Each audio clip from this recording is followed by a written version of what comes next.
want to take an email that we got, and it caused some discussion here in the office. And so here's the email. It's from Shay.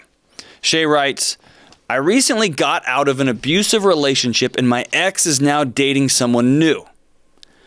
I approached her and told her about his abuse, sex addiction, and cheating. So Shay approached the new girlfriend and said, hey, I'm going to tell you about his abuse, sex addiction, and cheating. She says she hasn't experienced these issues and is staying with him.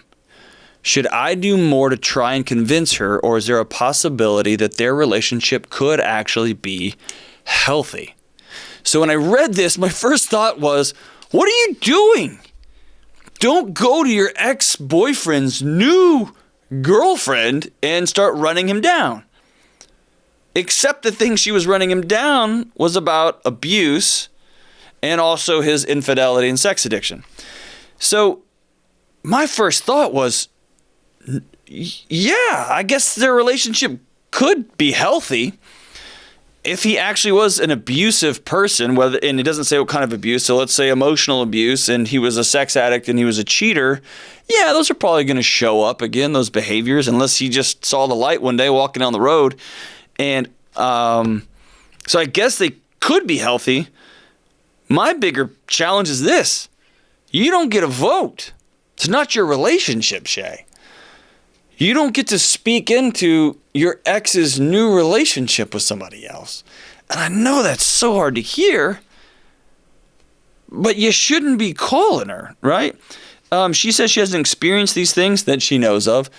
That's not your responsibility. You got to go quietly into the night and go find somebody else. What do y'all think? So if it is a actual, I mean, abuse is abuse, but say it's physical abuse and it's something pretty serious. Yeah. And you know that, and they're dating somebody new. Like, what responsibility do you have, if any? Like, you just kind of sit back and. So if somebody was physically unsafe, right, I would call the police and let them get involved in that and say, hey, I was harmed by this person. This person's now with somebody else. And the police would do a welfare check and go check in on that person. I can't wrap my head around calling an ex's new person and being like, hey, just so you know. Does that make sense?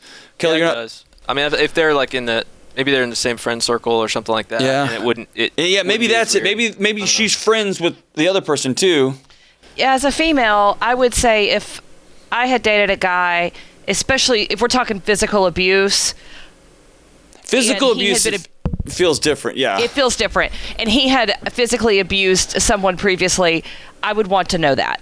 Either through the ex calling me, or if we had a mutual friend that we could call. Because my reality, the police aren't going to do anything. Nothing's happened. They don't have time. So I would want to know that, because that's information I would need to know before I decided to stay, if there's possible physical abuse. What about, hey, he's a cheater? Sounds like, I wonder if she cheated with him, like on you. How would that call go? Hey, I want you to know that this guy cheats. And she would be like, yeah, I super know, because I was the other person. Well, I did the email, so I know that there was overlap between the two of them. Uh-oh, okay. And she did let her know that, but she made the choice to stay. But I wouldn't think that you would necessarily need to call on that. But when it's physical safety, and it could be somebody's life. Yeah. So, yes, you took that to DEF CON. That she ended the email by saying, or is there a chance it could work? It sounds like she's just trying to get in their business. That's when I read it, it felt like, hey, I just need to let her know that he's not very nice. Don't say, sorry, your relationship with him is over. He's an ex, right? Now, this whole thing gets messier if they've got kids together, or there's some other, they share a house together or something like that. I think we took one of those calls once where we broke up, but we're still sharing a house. But